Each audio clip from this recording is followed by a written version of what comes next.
आज सऊदी अरब की गिनती दुनिया के सबसे धनी देशों में की जाती है। ये देश कच्चे तेल का सबसे बड़ा उत्पादक और निर्यातक देश है।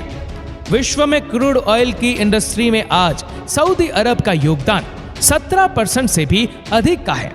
इस देश की अर्थव्यवस्था का 90% से भी अधिक भाग तेल के भंडारों पर ही आधारित है। पिछले 5 दशक के दौरान इस देश ने काफी तेजी से विकास किया है।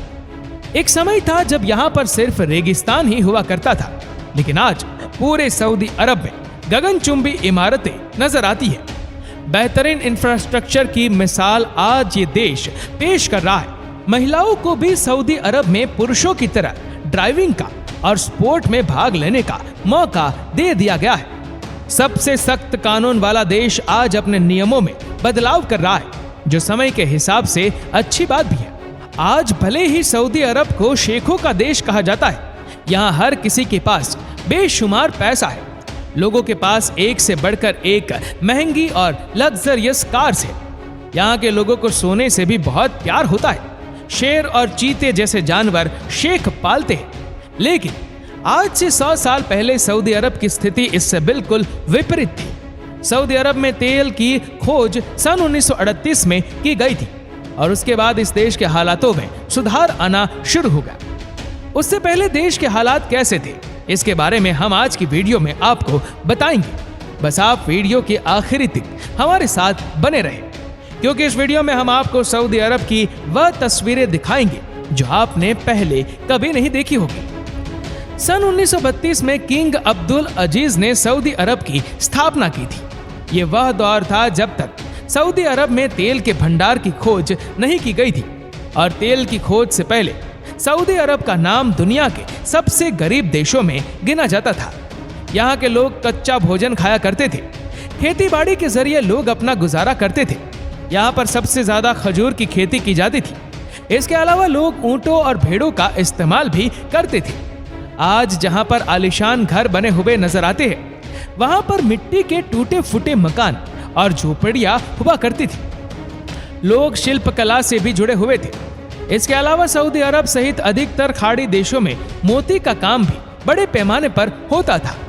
लोग समुद्र में मोती ढूंढने का काम किया करते थे।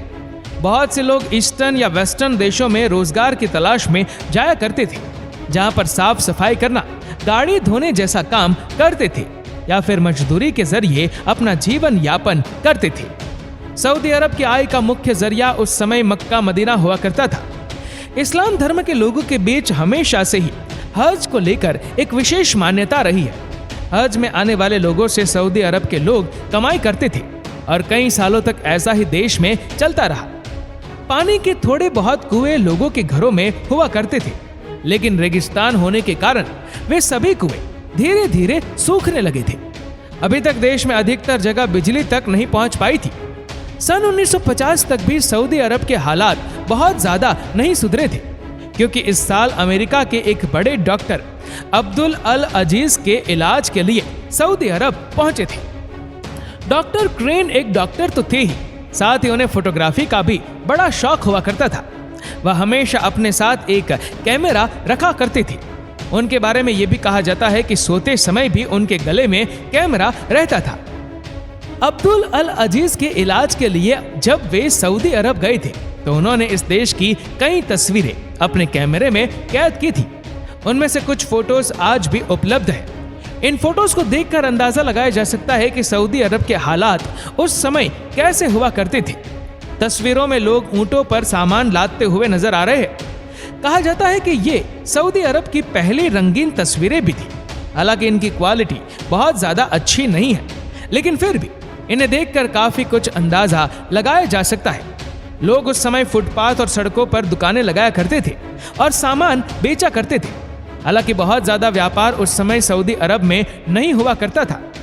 एक जगह से दूसरी जगह पानी पहुंचाने के लिए टैंकर का इस्तेमाल किया जाता था। लोगों ने मिट्टी की बजाय पत्थर के घर बनाने शुरू किए थे। सड़कों के हालात बहुत खराब थे। लोगों को अपनी रोजमर्रा की जरूरतें पूरी करने के लिए भी काफी संघर्ष करना पड़ता था। अधिकतर लोग उस समय अनपढ़ थे। वह कबीलों में रहा करते थे। वे अपने खाली समय में मनोरंजन के लिए बाजों के साथ खेला करते थे। या फिर शिकार पर निकल जाया करते थे। बहुत अधिक संसाधन भी उस समय सऊदी अरब के लोगों के पास नहीं थे। जैसे तैसे लोग बस अपना गुजारा करते थे। लेकिन 1976 के बाद सऊदी अरब के हालात बदलने शुरू हुए, जब वैश्विक स्तर पर कच्चे तेल की मांग में तेजी आई। सऊदी अरब ने अपना उत्पादन बढ़ाया और देश में आर्थिक और सामाजिक सुधारों की ओर ध्यान देना शुरू किया। लेकिन इस दौरान सऊदी अरब ने कई गलतियां भी की। पैसा आते ही सऊदी अरब की सरकार ने लोगों को खाने पर सब्सिडी देनी शुरू कर दी थी। अधिकतर लोग देश में तेल निकालने के काम से जुड़ने लगे थे और इसके आगे की स्थिति आज सबके सामने है। आज सऊदी अरब जिस मुकाम पर खड़ा है, वहां तक का सफर भी आसान नहीं रहा है। तुर्कियों के साथ अक्सर सऊदी अरब की दुश्मनी देखी जाती है और ये दुश्मनी आज की नहीं है, बल्कि सैकड़ों सालों से चली आ रही है। 7वीं शताब्दी के दौरान मिडल ईस्ट के देशों में इस्लाम धर्म का प्रचार प्रसार काफी जोरों शोरों से किया जा रहा था और लोग बड़ी संख्या में इस्लाम धर्म कबूल कर रहे थे। धीरे धीरे अरब लोगों की एक अलग पहचान बनने लगी थी। हालांकि ये पहचान अमीर गरीब की नहीं थी, बल्कि सऊदी अरब अपने किंगडम का विस्तार कर रहा था। अधिकतर सन 1944 में सऊदी अरब ने अपने पहले किंगडम की शुरुआत की थी। आदिवासी शासक मोहम्मद बिन सऊद ने एक धार्मिक नेता मोहम्मद बिन अल वहाब के साथ मिलकर एक संगठन शुरू किया। 1786 में सऊदी अरब ने अपने विजय मिशन की शुरुआत की और मक्का मदीना को जीत लिया। इसमें वहाबी आंदोलन की भूमिका भी काफी अहम रही थी।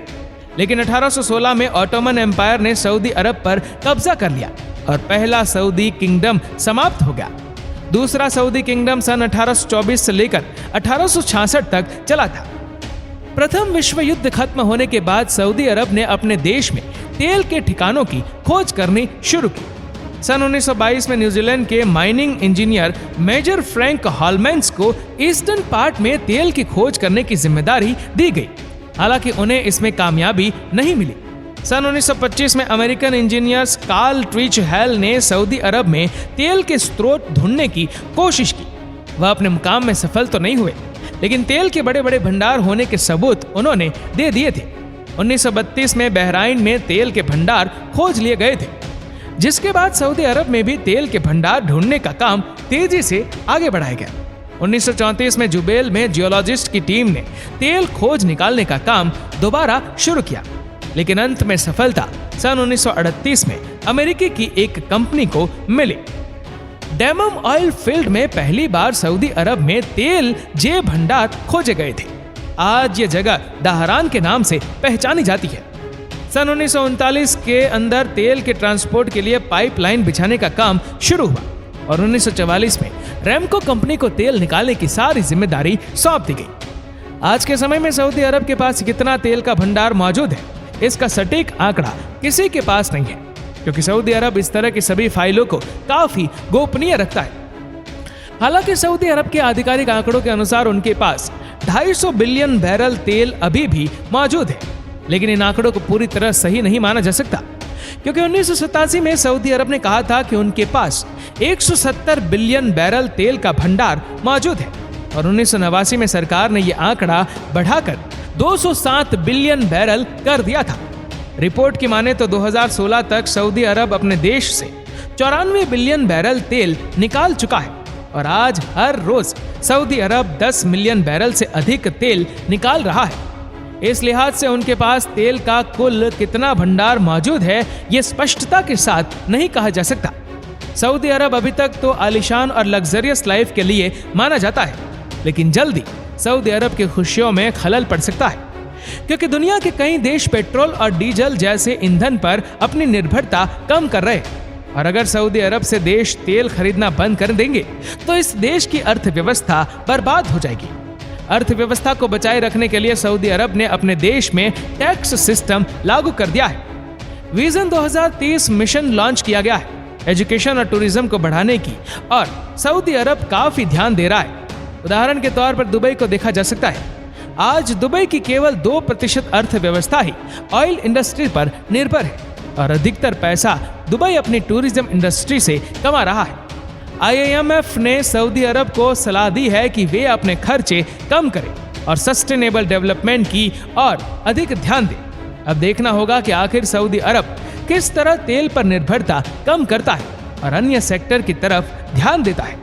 तो दोस्तों, इस वीडियो को लेकर आपकी क्या राय है, नीचे कमेंट करके जरूर बताएगा। और अगर आपको वीडियो अच्छा लगा हो तो इस वीडियो को लाइक करेगा, शेयर करेगा ज्यादा से ज्यादा लोगों तक, और ऐसी ही और भी रोचक जानकारियों के लिए सब्सक्राइब करें हमारे यूट्यूब चैनल को और फेसबुक पर फॉलो करें हमारे पेज को। धन्यवाद।